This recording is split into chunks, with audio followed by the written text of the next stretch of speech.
Welcome back to Attic Lore.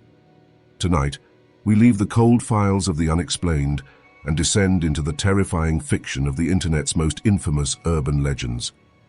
The story we explore is so disturbing, so psychologically brutal, that many still debate its reality. This is the Russian sleep experiment. Chapter 1. The Promise of Science and the Five Subjects. The year is 1947. World War II is over, and the Soviet Union is locked in a secret, chilling race against the West, not for territory, but for scientific superiority. They sought to create the perfect soldier, one who could endure any psychological and physical strain. A team of Soviet researchers, driven by a horrifying ambition, conceived an experiment to test the physical limits of the human body. Their goal was simple: to determine if it was possible for a human being to function indefinitely without sleep. 5 political prisoners, classified as enemies of the state, were chosen as subjects. They were promised their immediate and unconditional freedom if they could survive 30 days without sleeping. They were placed inside a sealed, airtight chamber. The room was supplied with food, water, books, and crucially, a powerful gas-based stimulant designed to keep them awake, suppressing all need for rest and sleep while maintaining high oxygen levels. The chamber was monitored by high-sensitivity microphones and thick, reinforced glass portholes. For the first 5 days, everything was deceptively normal. The subjects communicated, read, and walked. They interacted calmly, their thoughts recorded through the microphones. The researchers noted that the stimulant worked flawlessly. No signs of drowsiness or fatigue were present. This brief period of normalcy, however, only served as the calm before the devastating storm. The true horror was the psychological disintegration that began when the silence gave way to desperation. Chapter 2. The descent into madness and the silence. By the end of the 5th day, the first signs of decay appeared. The conversations of the subjects became darker, focusing on past traumas and mistakes. They began to suspect the experiment and their prolonged isolation. Their whispers turned conspiratorial, suggesting they believed the researchers were manipulating them. By day 9, the psychological descent accelerated dramatically. One subject started screaming, not of pain, but of intense, paralyzing fear, running back and forth across the room, tearing at his vocal cords until he physically could not speak anymore. Strangely, the other subjects did not react or attempt to comfort him. Instead, their own whispered communications grew more frantic, disjointed, erratic, and deeply paranoid. The researchers were confused and alarmed. Why was the screaming ignored? The absolute silence began on day 14. The researchers could see the 5 men sitting motionless, staring at the observation mirrors, their faces pale and their eyes wide with perpetual unnerving wakefulness. They were entirely unresponsive to stimuli. Then the scientists discovered something truly terrifying.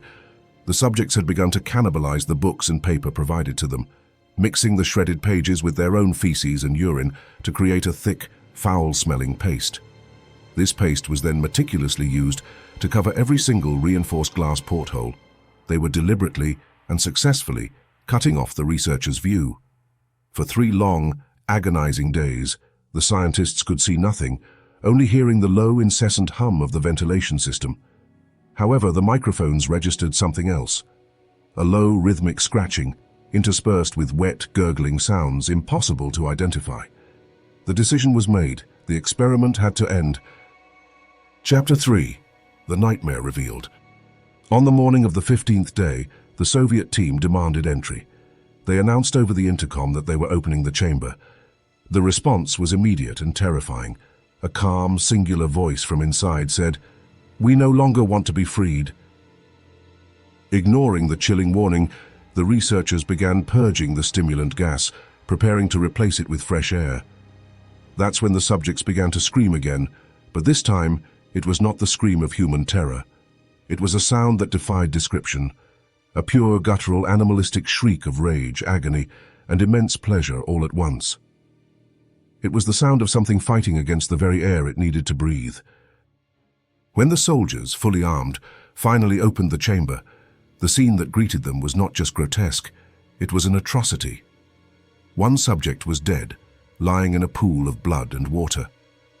The remaining 4 were still alive, but barely. The chamber floor was covered in nearly 10 centimeters of blood-soaked water, organs and human flesh. The subjects had inflicted horrific, deep self-mutilations.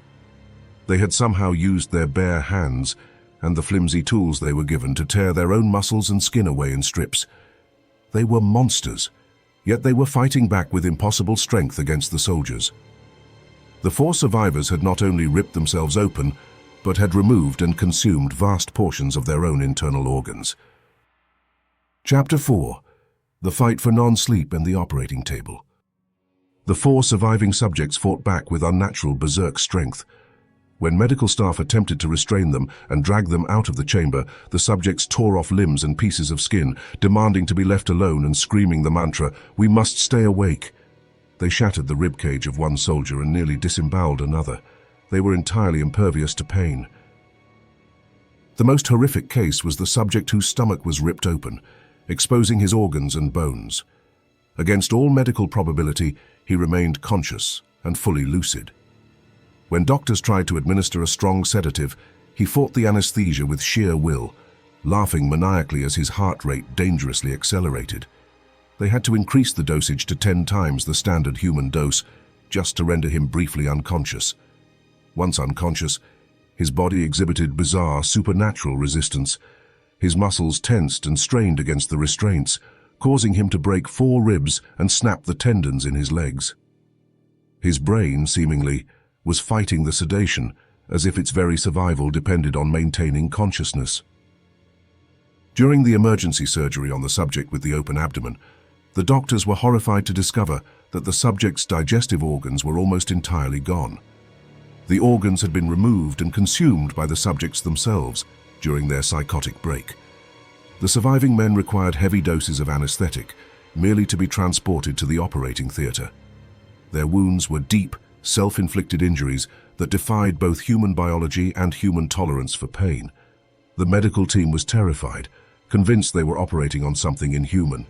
They could not understand how the subjects were still alive with such catastrophic physical damage. Chapter 5. The Final Question and the Terrifying Answer. The researchers, now entirely corrupted by the sheer volume of horror they had witnessed, decided to disregard the humanitarian orders of their superiors. They were no longer interested in freeing the subjects. They wanted to know the truth. What had they become?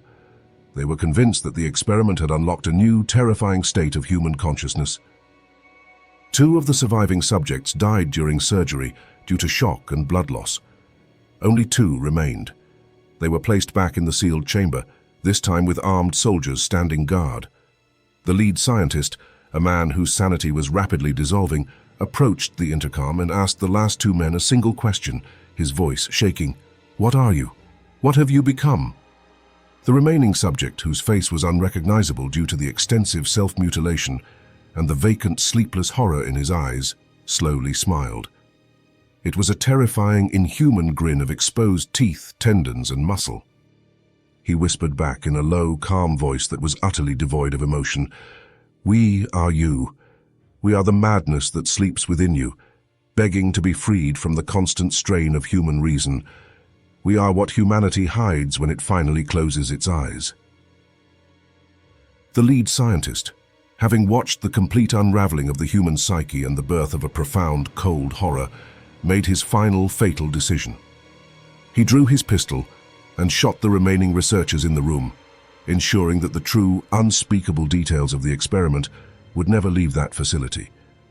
He then turned to the last subject in the chamber, the subject of his own dark curiosity, and pulled the trigger, finally ending the experiment and the lives of those who knew the terrifying truth of the sleepless mind. Chapter 6. The Lingering Madness.